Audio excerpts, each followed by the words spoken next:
Here, is Come my on. makeup all right? You look great. Come here. Sit down. Hey, Jeff Pearson. Oh, Yeah, David Harper. Hey, man. How you Get a doing? haircut or something? Yeah, I did. can you what get it us all is. in, okay? Can you hear him? Okay. Hey, I want to hug on Cathy Lemmon for a while. You kidding? Okay, we can hug that way. Okay. What are we talking about? Okay, you know what? We're talking about how important the song is in this industry. This man here, he is an amazing songwriter. And he used to be on my staff, one of my favorite writers, and he was gone for a while, and he's back now, so we're Life so is excited. good. Yeah. So will you tell the audience why the song is so important in this business? I think any artist can record anything they want to.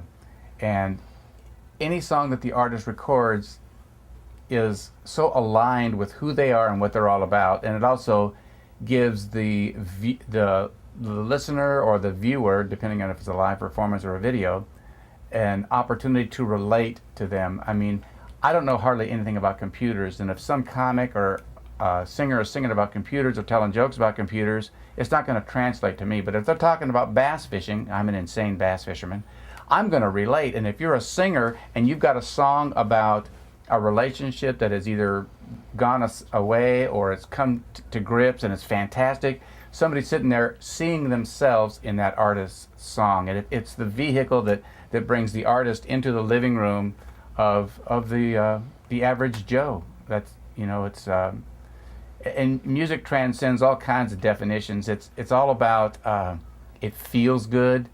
You can understand it on a conscious level, but you feel it, and I can tell you that's the truth. My little girl, she's 3 years old. She sings all the time, and I can guarantee she does not understand the song she's singing because she's singing all these hymns that she doesn't understand, but she feels something. You can see it in her face. And there's a Mark Chestnut song called "Get a Life," and when my wife puts that in on the CD player, my little girl goes. As soon as the vocal starts, she starts singing, and her head goes back and forth. And she'll listen to the intro. Makes you feel good. Well, she just sits there and he goes. Then the first line is something like, I don't know what the line is. Ask my little girl, but she knows what it is. But she starts singing, and she starts saying, "I'm gonna get alive," and she feels it. She's 3 years old, but the music is even moving her. That's all I know. That is so true. I love that. That's all what it's about. It has to touch you some way. It has to touch some kind of emotion, whether it's happiness or love or sadness or, you know, joy. So you've got to write songs that are passionate in one way or another that touches people. That's true.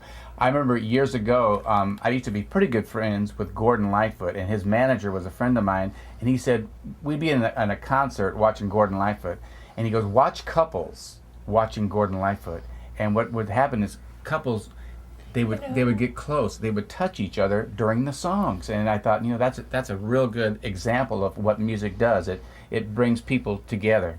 I love that. That's awesome. That's a great way to say it. That is so true. And when you hear something You that must be a songwriter. yeah, he must be. I know 3 chords. Yeah, it's all about making you move and making you feel something. And if that song doesn't do that, that's why these people at the record labels, they'll play like 30 seconds of a song, and if it doesn't do anything for them, next, play the next song. So you got to get them on that first verse. That's right.